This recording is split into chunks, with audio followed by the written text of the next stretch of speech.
Okay, hi everybody, and thank you for joining us for today's event. We're going to wait just a couple of seconds to let everybody join us from the waiting room, and then we'll go ahead and get started with the presentation. So thank you for your patience while we open the doors to the waiting room and have all of our guests join us for today.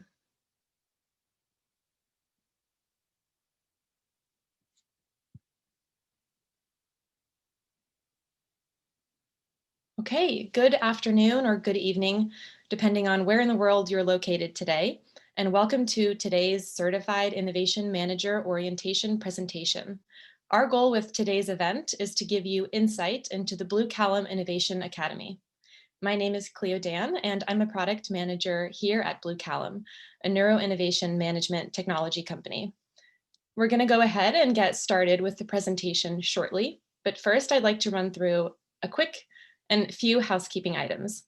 So there's no need to take screenshots since we'll be recording this webinar and making it available to you very shortly in the next couple of days. And secondly, if you have any questions throughout the presentation, please feel free to post them in the Zoom Q&A box or chat box, and we will address them at the end of the webinar. So without further ado, I'd like to introduce you to our presenter and one of the Academy's instructors, Axel Schultze. He is founder and CEO of the BlueCallom Group and chairman of the World Innovations Forum Foundation. Axel started and successfully exited 4 companies, the biggest reaching 5 billion in revenue, the second close to 1 billion. Axel is a published author and patent holder. In 2015, listed in the Global 100 Most Influential Startup Accelerators. In 2008, he won the San Francisco Entrepreneur Award. In 2006, he chaired the SaaS Channel Committee at SIIA, the leading trade association for the software industry in the US. He was also an early advisor at LinkedIn in 2003, spending the majority of his business life in Silicon Valley. Most recently, Axel has been on a quest to discover how the brain creates and processes ideas and how some of these ideas can disrupt an entire industry. So now to learn more about the BlueCallom Innovation Management Academy, I'll hand it over to Axel. All right, thank you very much, Cleo. And also from my side, welcome. Thanks for joining us. And what we're talking about today is basically a little bit about BlueCallom, but primarily the Innovation Management Academy that we are basically starting this year. You saw kind of a freaky number, 100 million innovation managers by end of this decade.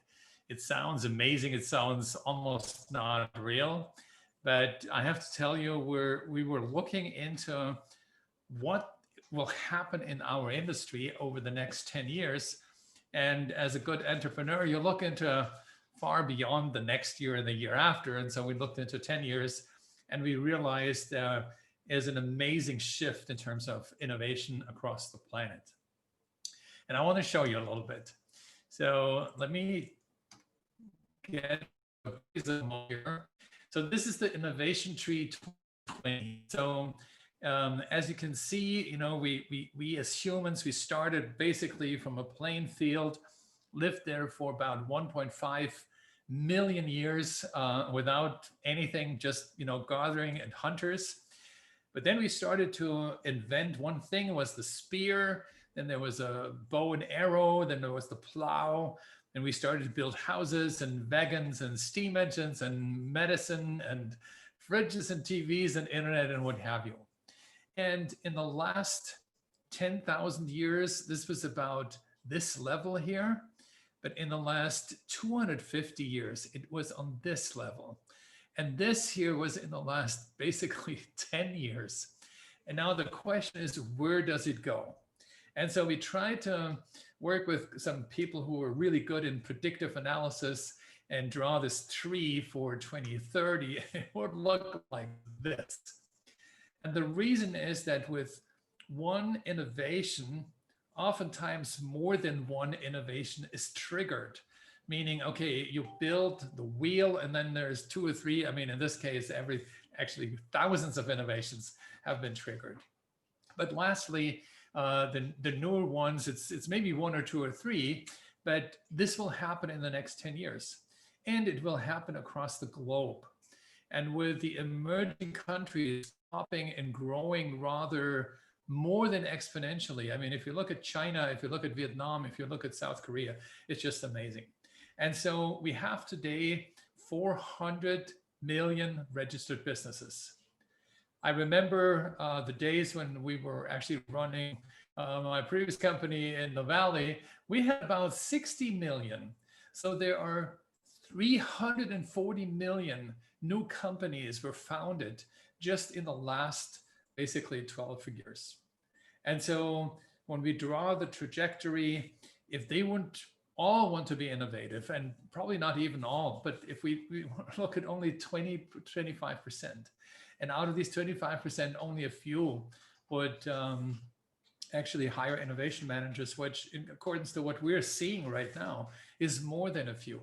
So this will be an explosive market. And so this is why we started to focus on the BlueCallom Academy, not only as an organization that helps our customers who are buying our solution and like the methodology to get trained, but actually training also people who want to make a career in the innovation space. We want to actually help as many as possible people across the globe. I was just chatting with somebody from Vietnam who wants to become a partner. And I mean, that market is just basically prime for thousands and thousands of innovation needing companies. And so what we want to do today is give you a quick insight into the innovation methods, models, and technologies, the deep innovation design model, the one that we actually created, KPIs from over 10,000 data points and how we can deal with that, what skills will you learn if you join the program, the talents that we think are required to be really successful. And we don't want to make it in any kind of direction, but I basically grew up my whole life with the idea, if we can find, not only we for us, but if we can find for the respective companies, people who think that is their dream job, then this company is more successful than others. And the people are way more happy than others. And the dark side of this world is that too many people just take a job, and it's very difficult, obviously, to say no and look for the ideal job. And people say, no, there is no ideal, and yada, yada, yada. So we try that, and we try to give you a career path for the innovation space and what the certificate is all about, because we're giving out certificates for each of the classes. And this is mainly because we want to make sure that those who hire somebody know what they know. And a certificate is basically just that. So we're not claiming to be one mega authority or anything like that, but just giving a very clear picture. And our entire training is very methodical. So we can say, this is the method, this is what people learned, this is what they did, and this is the outcome, and so forth and so forth. And last but not least, a quick glimpse into the technology that you will be using when you run innovation management projects. And then we have some time for Q&A. Let me start with the Academy. So very clearly, the Academy is an integral part of BlueCallom, the company. And the programs are certification classes so that team managers and hiring managers can better assemble their teams. And I come to the team assembly in a moment. And by the way, there is a Dream Team webinar we're running in 2 weeks, I believe. The instructors are very experienced people. And so I'm extremely happy and lucky having them join us. So on the left-hand side, you see Mathis Fleck. Mathis is a professor for innovation and entrepreneurship at the University in Lucerne. Also, Douglas McCabbett. He's running, I don't know even how many, but he was running over the last years design thinking classes very successfully. And a very special guest, or not even guest, I mean, he's becoming a full-time part of the team, is Shafer Toussaint. He is the COO of SAP right now. And actually, he left the company for a reason that he will tell you probably better himself. And he will help us get basically into the design thinking market. and not as a competitor, but actually somebody that can augment design thinking to a degree that only he could imagine. Because Schaffer was together with Hasso Plattner, the CEO of SAP, instrumental for building the D School, the Design Thinking School, which is now a worldwide movement and a worldwide organization. And I'm trying to educate a little bit too. The innovation methods for innovation are basically huge. So a friend of mine gave me a book about a half a year ago and he said, actually, you got to read this. And so I thought, what is it? So it was packed. He said, you will like it. And I opened it up and it said, the title is 101 Innovation Methodologies or Methods. And so I thought, okay, that's interesting. And indeed it is. I mean, there's a lot of methods. And if you look into the web, I mean, this on the right-hand side, you see basically a screenshot from Google innovation methods, and you get hundreds and hundreds and hundreds of different methods. And so for us being, you know, one of a couple hundred or 1,000 was never been obviously of any interest to us. But we have a very different and unique approach. And we found out about all these methods, I have to say, afterwards. We're clearly a neuroscience-driven methodology shop, so to speak. And it started all with many questions I got. Axel, how did you start all these companies? I mean, where did all the ideas come from? I mean, you had disruptive business models, innovative products. How did you do that? And I had the same answer than anybody basically on the planet. You know, it just popped up. I mean, we saw a problem, we tried to solve it, and so on and so on. But I had absolutely no clue how this actually works in our brain, because this is where ideas are coming from. And so as Cleo already indicated, so we went on this quest to find out. And so we became basically the first neuro innovation management tool and methodology. And so we're very different in many ways than classic innovation management methodologies, simply because of the knowledge about how the brain composes ideas. And that is something I want to share with you real quick. You will learn a lot about this in the classes, but to give you a sort of a first indication. So every idea ever created by anybody on the planet is composed or was composed by past experiences. That means that no idea ever just popped up. There is nothing and nobody, there is no little guy sitting up there and saying, oh, let's craft some ideas. Nobody. And these capsules here, as you see them, the gold and the blue capsules, these are basically neuron cells. And we have 86 billion. And each of these cells are like little computers, but they cannot do anything on their own, because they don't even see the world as we see it. They don't feel, they don't touch. You know, if you have headache, it's basically because there is a bloodstream that is pushing, and you see this on the surface, but there is no senses in your brain that says, okay, there is too much blood or something like that. Which means if somebody drills a hole in your skull, it goes into the brain.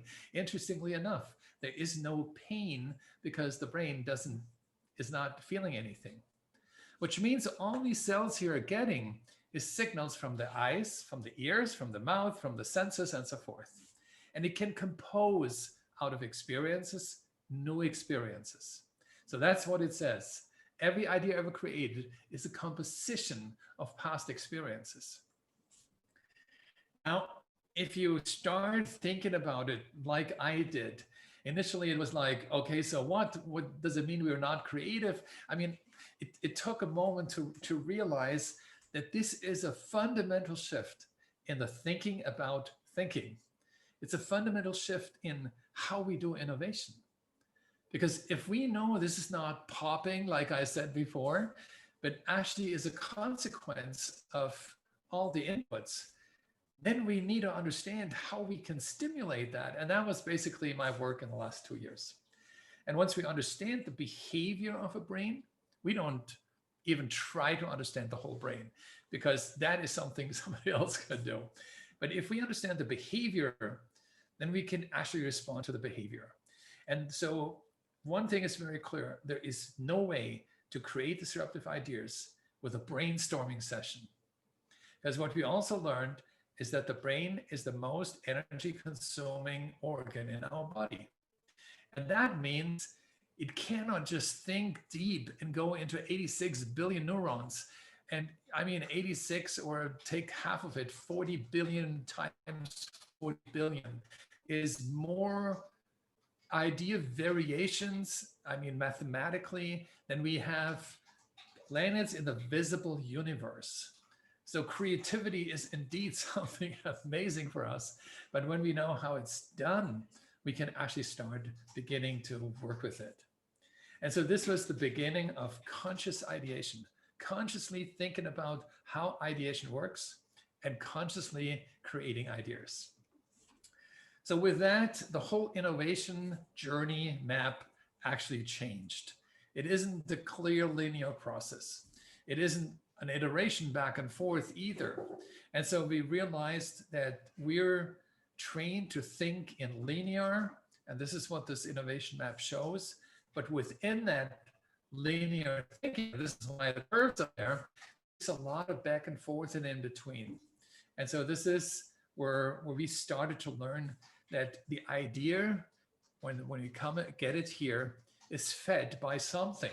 And so we needed to go to find out what is something. So for instance, discovering an opportunity that leads to innovation, that is something.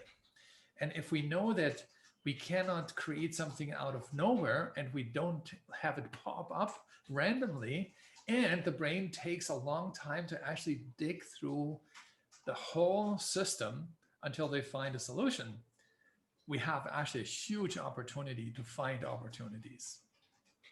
And so we made this a method. We made the innovation strategy hexagon as a method. We made the dream team assembly as a method because, as you will see in a moment, the dream team composition is a strategic part of innovation. What we all did wrong, except startups, because they couldn't do that. They didn't have the resources to build an innovation center. Their innovation center was basically all the founders, the secretary, and everybody in their company who helped build the company. But that was one of the strategic moves for startups to be so disruptive, like many of them are, including myself.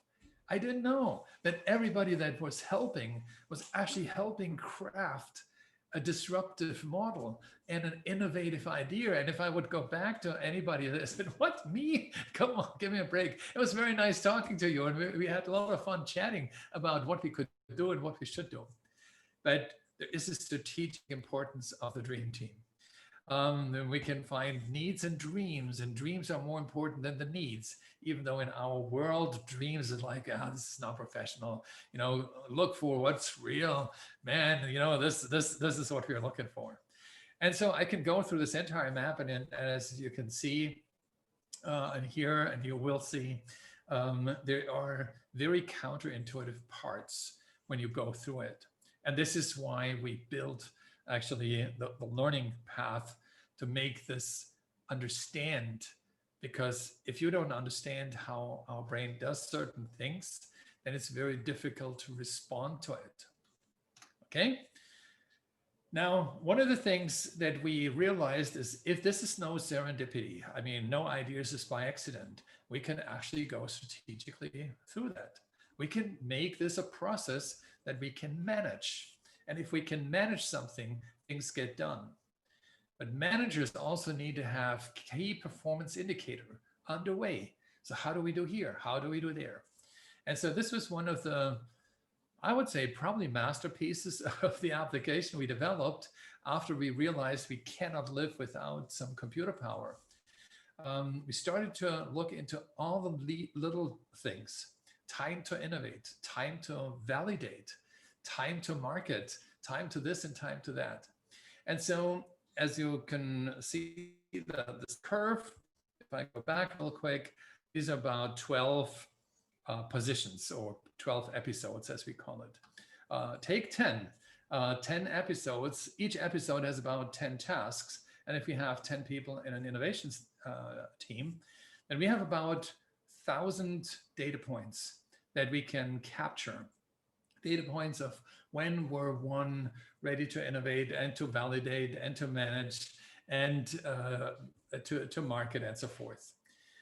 If you go to idea contribution value, like what is the value of the ideas people contributed, and the team can respond. It can basically validate. We do 5 stars between 1 and 5. 1 is, yeah, was good having you on board. 5 is, this is just an amazing idea or an amazing contribution or an amazing opinion. And so we segregate the feedback in terms of categories. Easily 1,000 data points. In market and market validation, 20,000 easily. So we already exceed the 10,000, but not everybody is happy and willing to put a couple hundred customers right in the beginning on the project. So we'll take this with a grain of salt.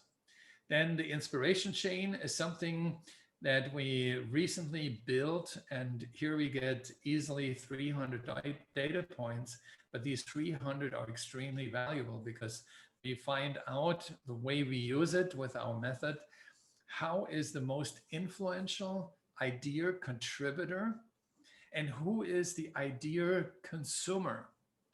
Now, in the past, and probably you right now would say, well, if I'm the idea contributor, this is good. But if somebody else takes it, this is not good. I mean, it's my idea.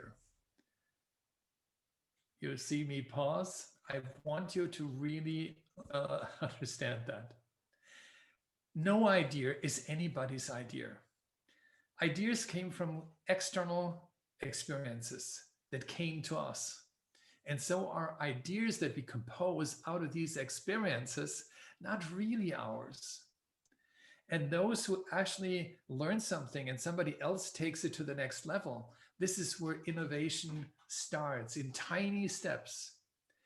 And this is also why we're actually dealing with hundreds or even thousands of idea pieces. And if we get influenced by somebody else and say so, this was cool what this person said, it brought me to a new idea, which is that we step on the shoulders of somebody else. And if you go on our innovation tree, it was step by step in between, were sometimes thousands of years between one innovation and the next. Today, we're innovating in a rhythm of about 3 patents per minute every day. And this is part of the explosion. So now the inspiration chain is very important, that we rethink what is my idea versus your ideas.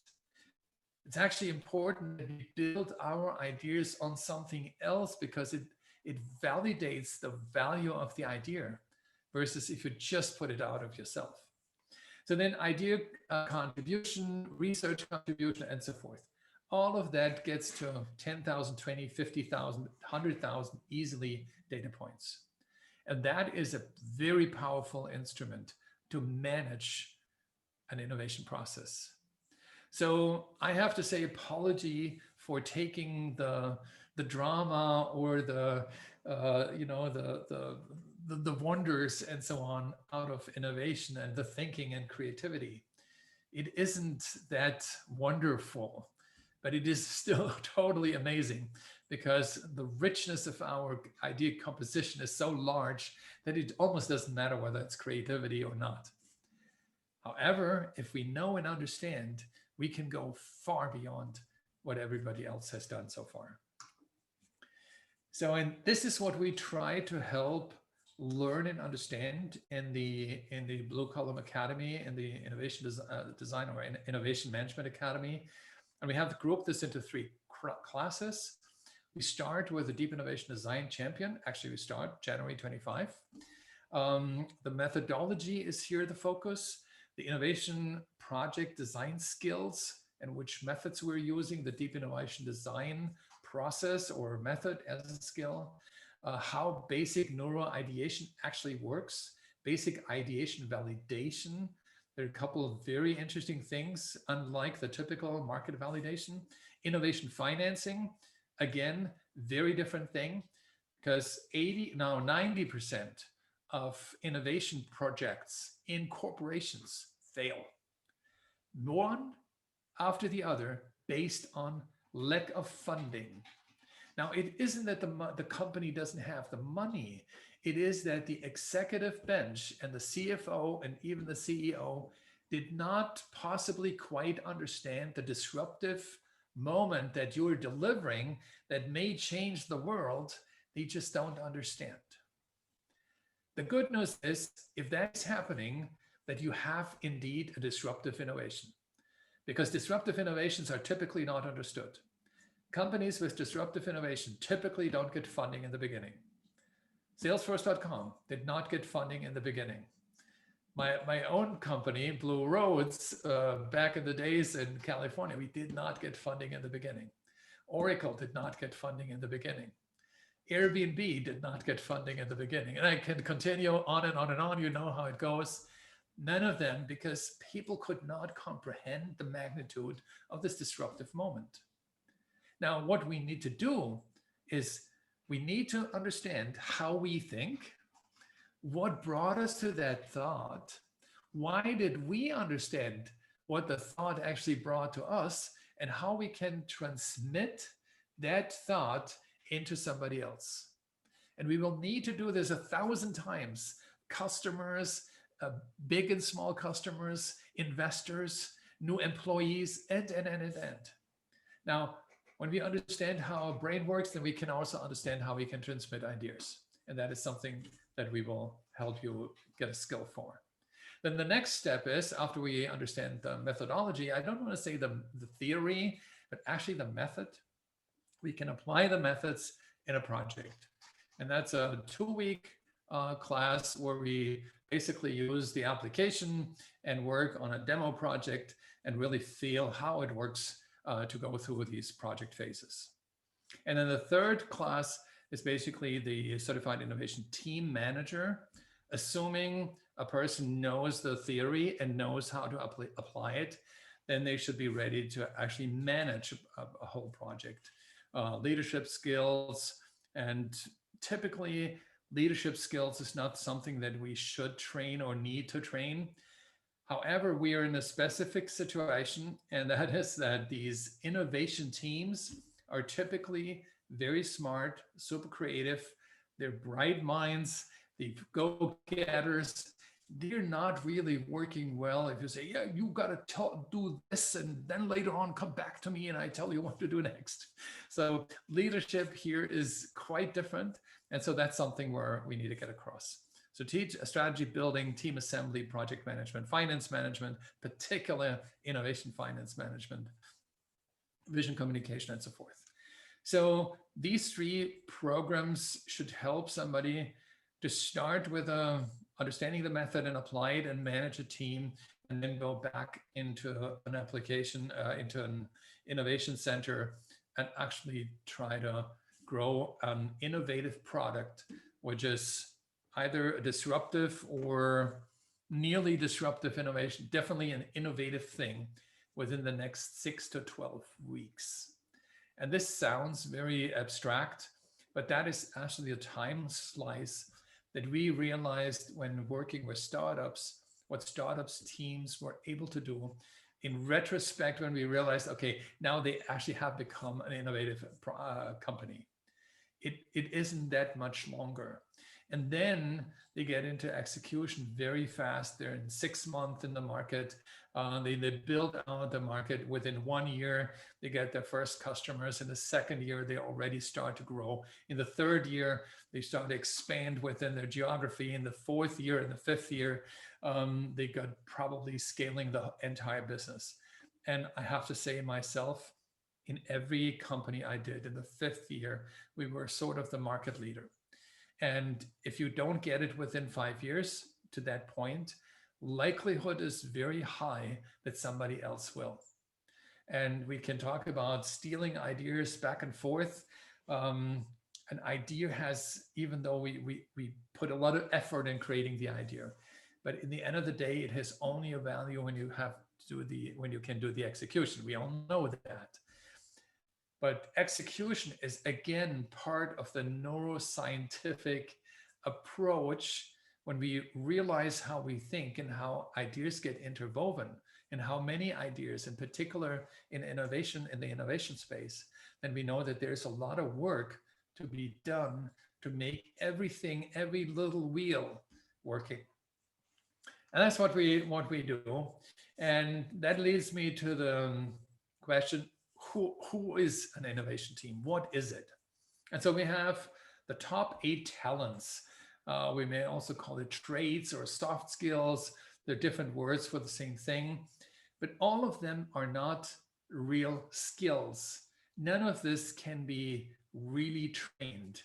If you have the talent, it can be, supported and it can be unfolded. But if you are not just from the ground wiring, not a curious person, nobody can make you a curious person. If you're not a fearless person, nobody can make you fearless. If you're not a communicative person, but you love to sit for yourself maybe in a very small team, and this is where you feel comfortable, then this is absolutely positive, but not for the innovation space. Now, these traits, I wouldn't say each and every one is absolutely mandatory, but most of them, and as we build innovation teams, these are at least 5, they may be up to 20, 30, 40 people. There is a mix that will basically get to these talents across the team. Now, on the right-hand side, you see something interesting. Customers. Many innovations are done without customers. Why? Nobody knows. Is this a disruptive innovation that really conquers the world? No. Customer relationship people, meaning sales, inside sales, outside sales, sales representatives. Everybody on the sales side, product management, marketing, finance, experts. These are the engineers or the chemists or the biologists and whatever the expert is in the industry, logistics people, operations people, and managerial people. That is a perfect, diverse team composition. So these are actually people who build the backbone of an innovation team. And if you look into the industry, and I alluded to this before, most industries have, or most corporations have, experts, and only experts in their innovation team. And if you add 10 more, you have only 10 of the same, and typically with the same experience and with the same so-called wiring. And if the wiring is the same and the experience is the same, you can reduce this probably to 2 or 3. But if you add all the others, that makes an innovation team fundamentally more successful than if you have only sort of a monoculture. And if you look again into startups, everybody had to work on these ideas, no matter whether they were sales or marketing or cleaner or something. Everybody was welcome to discuss. And so the interesting thing is that we have to learn so much from startups, from their basically behavior based on a necessity that actually led to amazing innovations. So that means these 100 million innovation managers that we're looking for over the next decade, meaning the next 10 years, is a sum of all these types of different characters. And so that makes us probably pretty busy. And this is why I said in the beginning, or basically in the invitation, a career path like no other. Because every career path we had in the previous, I would say in the entire industrial revolution life cycle, industrial world. We needed more engineers, but this is one specific group. And sometimes we needed more sales managers who sell, this one group. Sometimes we needed more people in the marketing world, people who move on from general marketing to social media marketing, from technology A to technology B. We need people in the logistics, because all of a sudden logistics has changed. But now in the innovation space, we need basically people from all trades, literally. And that is interesting, because the groups, as they form, they group into something that has not been built before. People are trying to turn down silos in corporations. We don't need to turn it down. We have a very diverse group, which means it doesn't even build up, because we need to build these groups. And now just a side effect, when you think about career in the next 10 to 20 years, whether it's AI or just the general increase in automation, industrial automation, even office automation, business automation, I mean, we will lose jobs. This is as sure as as it can be. So, but in order to drive innovation, it does that actually, we need a lot of people from all different types to actually work on these problems.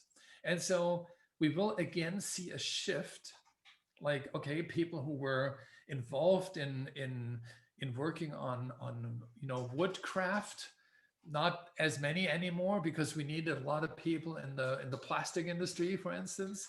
Now we want to replace basically plastic, and we now need the people in the innovation industry. So the shift is there, but it's interesting to see that this is unlike any other shift across the gamut. And sometimes I feel this is kind of a magical event, because if we get to office automation in a degree that we have industrial automation, we will have to find jobs for people who are working in accounting and sales and marketing and everywhere else.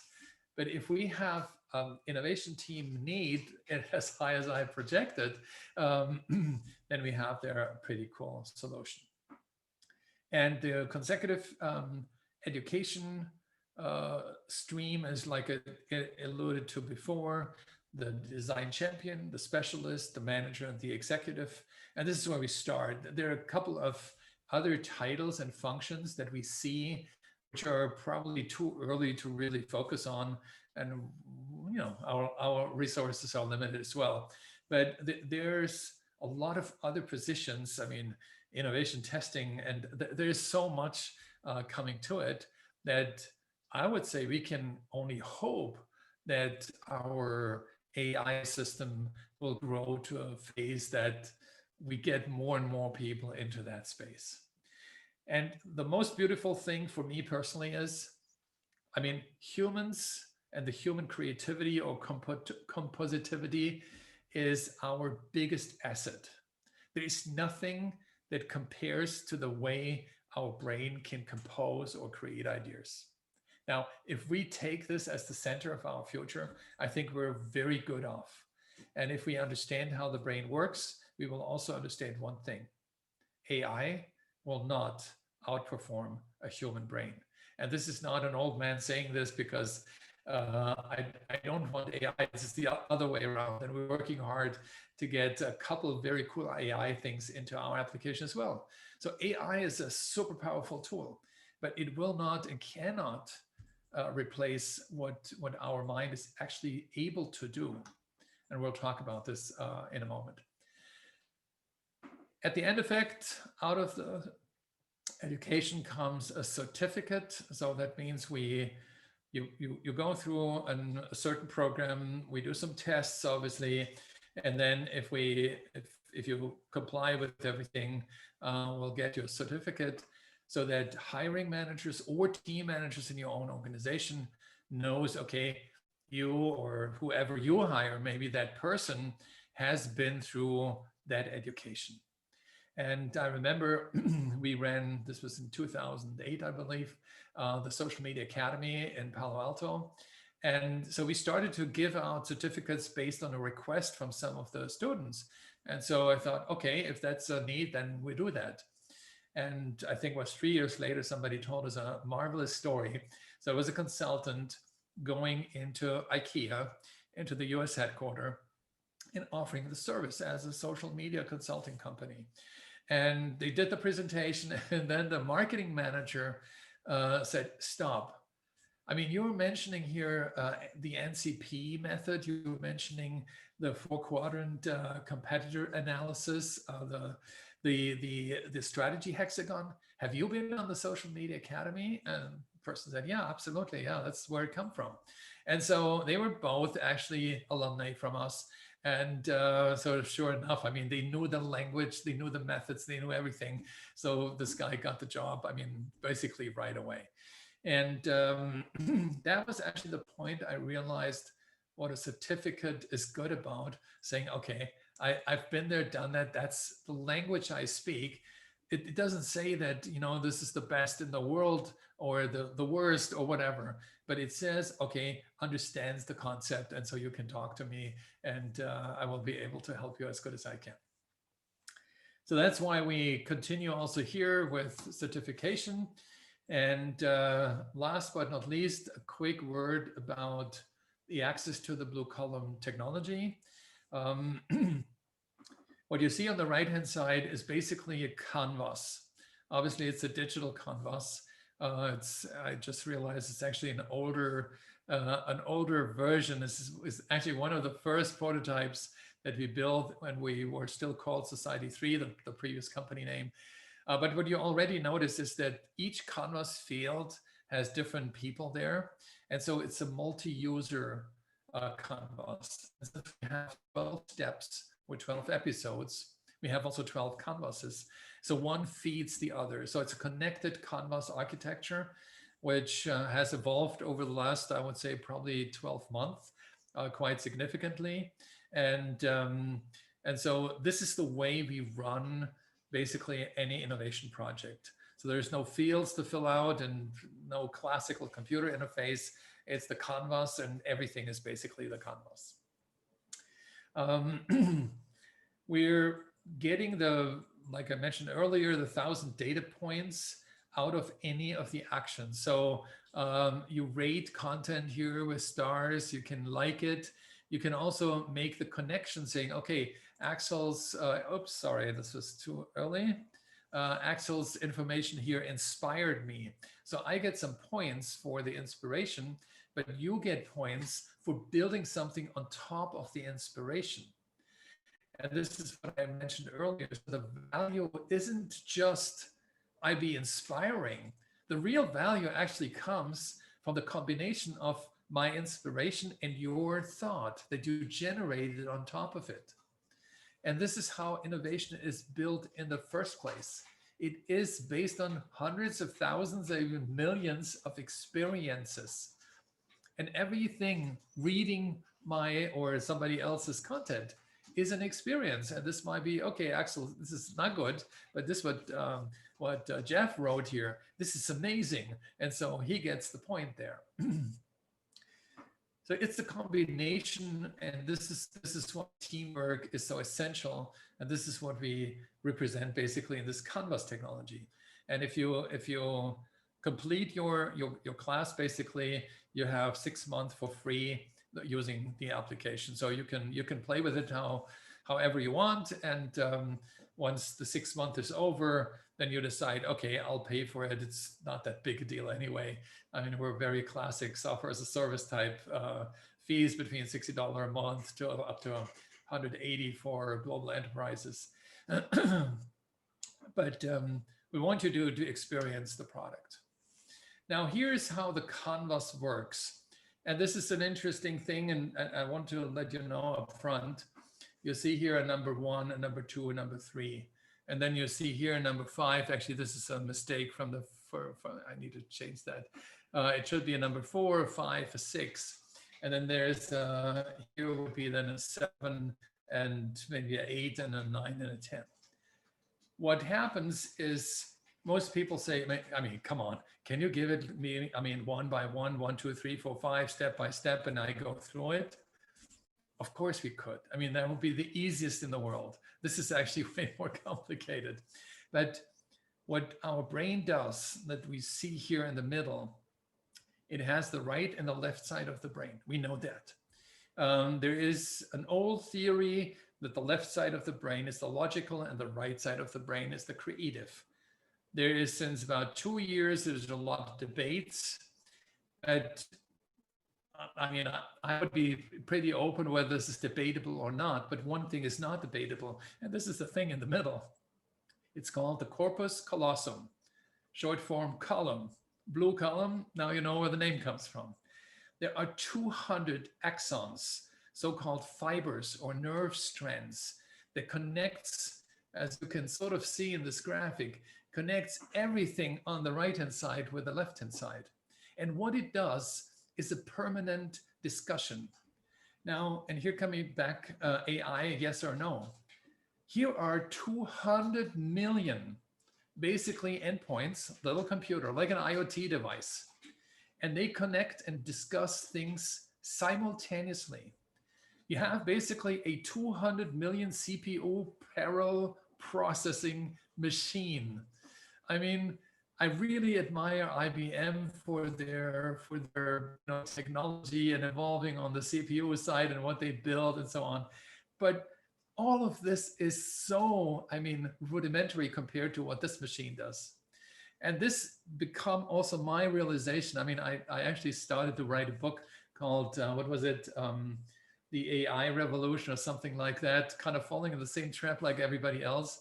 But when I learned more about neuroscience, I realized that we're childish to even think that this machine here is slow and would be outperformed pretty soon by this massive AI system that controls the world and the universe and everything else. So what I'm saying is, if we follow the rules of left and right negotiation, then something happens after probably a month or so using it. You work on the left-hand side, which is sort of the, the logical part, and you fill in completed things. You have from others research, facts, figures, and so on. On the right-hand side, it's more like, what you think about what you hear and what you see and what you feel and what you're going at, and capture the client dreams and translate that into something that could become an innovative solution. Now, if you come up with something on the right-hand side, you will quickly look on the left-hand side and say, oh, was that actually what we discovered, or what the research was, or the feedback from the customers?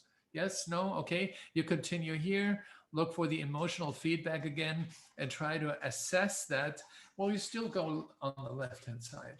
Now, if you do this with a regular report, like 20 pages, you scroll up and down, you will never, after a couple of weeks using that, go back to linear. And this is why we do this here, why we do the whole thing. Our brain is actually a non-linear machine. Our brain is a lateral machine. And this is what the 200 million axons here actually do. Every millisecond, negotiating stuff between right and left. And this is why it's so powerful. And we are trained since about 800 years at least, actually probably 5,000 years if we go back to Mesopotamian, that one step after the other is a good thing. And it is, and it was. Because if you train somebody to build a pyramid and you tell them do this and then this and then this, and that is the training, then you cannot think lateral. You need to think linear, and you need to get this across to this other person and be done with it. But we're today, I mean, our brain has evolved even in the last 5,000 years quite significantly. So we are already born with a lateral mechanism, meaning a negotiation on both sides, back and forth. This is what the machine does every day. And so this is what we help you to work on. The results are obviously a cool dashboard. You see the team composition again. You see the degree of completion, maybe time management, budget, the positive innovation validation or verification from customers and partners. You see the follow-up on your innovation journey map and so on. I have to say, the next generation of the dashboard already looks a little bit different, but this is, just to get sort of the gist of it. And so we come basically, I think, almost the last slide. The first program in 2021, the Certified Deep Innovation Design Champion, is starting on Monday, January 25. And yeah, would be really great to have you on it. You get all the attention of basically the whole company.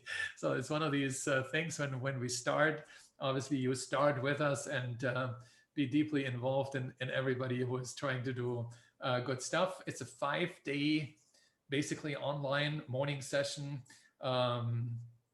training class goes from Monday to Friday from 9 a.m. to noon in different time zones. So it's 9 a.m. to noon in California time, meaning Pacific time. It is 9 to noon also in Europe, just on another day. And no, it's actually the same day. It's just we do two shifts basically.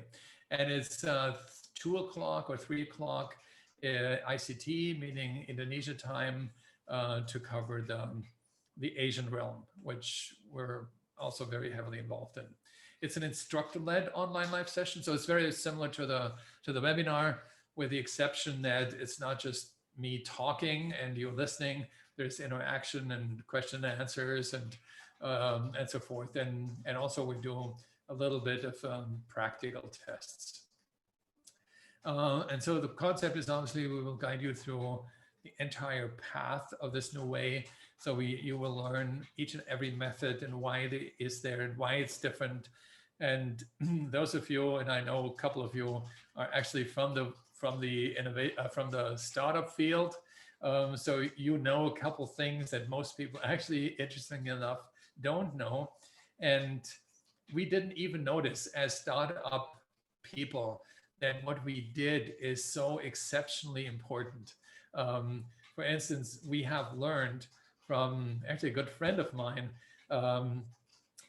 Jeffrey Moore, that we need to cross the chasm at one point, meaning, this is this emerging early product.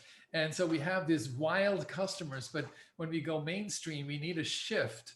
For us, this was a major step, and we learned it, and everybody learns from the other. And today it's common practice that we have to shift across the chasm. Completely unknown to any enterprise, because they have customers to the wazoo, millions sometimes, but don't know who is an early adapter versus a latecomer, because they have it all. And so if they understand, and if you're from the enterprise space, and some of you obviously are, and there's something that we need to learn from startups. Not that they are smarter, they actually had no chance to do their business otherwise, but that actually made them, as one of the many points, what made them disruptive and innovative. That's one of that. So you will do a test at the end, you get a certificate, and then you could go actually to the next training. And I think there's one more slide. Yep. So this is the whole innovation career path. We start with deep innovation design champion, then the specialist, and then the team manager. And then if you're more on the executive level, typically in a larger enterprise running whatever 10,000 employees and so on, there is a special training for them, because also here they need to understand what methods can do, and they also need to understand what they can ask for. Because I have to say, they can ask for way more than they do today.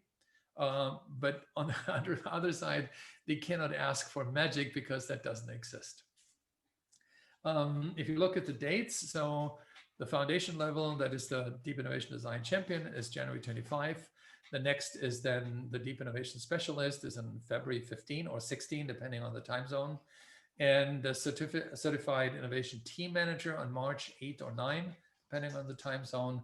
So by end of the first quarter, you have a complete education on innovation design, on deep innovation design as a methodology, on running these projects basically from soup to nuts. And soup to nuts means for us, and I want to be very clear, innovative project. And innovative is not, absolutely not, improvement. Innovation and disruption to us is basically the same. And unlike others, we don't calm it down like gradual innovation. Well, we had gradual innovation, meaning improvement. We had this for 250 years since industrialization or industrial revolution happened. So this is nothing new. But innovation, and there is no gradual innovation, is disruptive innovation. A fundamental shift where the behavior of the consumer changes, and that changes the whole industry segment. Very clearly, that's it. That is innovation, and that's what we are focusing on. And at the end of the day, I mean, probably your boss is focusing on that as well. But since they couldn't get to it at all, they kind of watered it down a little bit to be not too how to say that, non-motivational. Okay, with that, I give it back to Cleo. And if there are any questions, then please do so. And real quick, we have two groups, one on LinkedIn, one on Facebook. You see the URLs. You will also get to the presentation. So it would be great if you can join there too. Thank you. Yes, perfect. And thank you so much for the presentation, Axel. And like Axel mentioned, we would love to see everybody at our first class on January 25th. So that will be here pretty soon. So make sure that you sign up and reserve your seat before tickets sell out. But it is time for our Q&A session. So we'll go ahead and go through some of the questions that were submitted throughout the program. So the first question for today's presentation is, can we teach the method to others? Okay, that's a good question. I think this goes into the consulting direction. Yes, you will be. We even plan a train the trainer session. Obviously, if you have been on one of our trainings, you can obviously teach it internally to as much people as you want. We're not in the business of teaching. We're in the business of helping as many as possible people to learn what we're doing. So in a company, obviously you can do anything, and you can even get our material. Obviously, what you wouldn't get is, or what they wouldn't get is a certificate, which somebody will probably be looking for, and even other people. But in generally, absolutely yes. Mm-hmm. Great. Our next question is if we have any nonprofit programs. Yes, that was actually an interesting question this morning also. So we do have a nonprofit program for BlueCallom. We don't have one yet for the training classes, but we're absolutely eager to help particular nonprofit companies as well. We're running our own foundation also, so we know what it's like. And if you want to join, just send us an email, get in touch with us. We definitely will make it as harmless as possible, so to speak. So our third question, and we have one left after this. So if you're thinking of any questions right now, you can also just feel free to drop them in either the Q&A or chat box, and we can address them live as well. But our third question is, are the methods specific to product innovation? So a methodology question. Okay. No, it's not. So I don't. We should actually have this on the presentation. We categorize innovation in 5 classes. One is product innovation, organizational innovation, experience innovation, business model innovation, and structural innovation. Structural innovation is something very specific for these super mega large enterprises, global enterprises with 250,000 employees and so on. They have a structural problem with innovation because the whole company is not any longer, run by a CEO. There is the board, there is the union, there is the politics, there's everything else. And so they need to develop structures. But no, it's absolutely not just product, it's all the others too. Great. And then our final question for now is, what is the typical customer? So maybe we can talk a little bit about the type of professionals that are coming to attend our programs. Okay, so yeah, a typical customer for us is either a mid-market company, and well, I have to say, we strategically focus on companies 250 people and more, simply because of our resources. But that doesn't mean that somebody with a smaller company or is interested should not come. Everybody who wants to innovate in their business, and that's the only limitation. We're looking for innovation in the business. I mean, there's all kinds of other ways to innovate in the household, or gardens. I mean, people come with amazing ideas, I have to say, but we're not ready for that, at least not yet.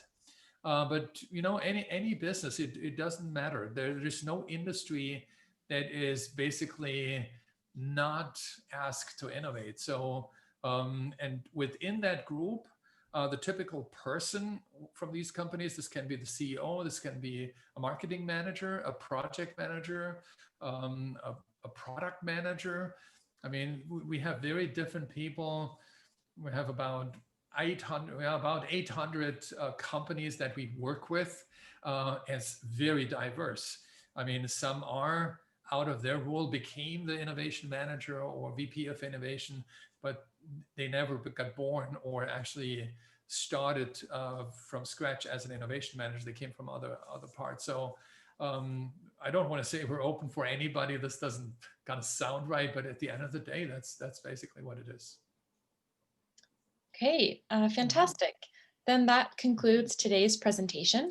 Thank you so much again for joining us. And we also would like to invite you to connect with us on social media. We're on LinkedIn, Facebook, Twitter, and Instagram, so you can find us at BlueCallom on all of those profiles. So then on behalf of our team here at BlueCallom, thank you for joining us, and we hope that you have a great rest of your day. All right. Thank you also from my side. Thanks, Cleo. Wonderful.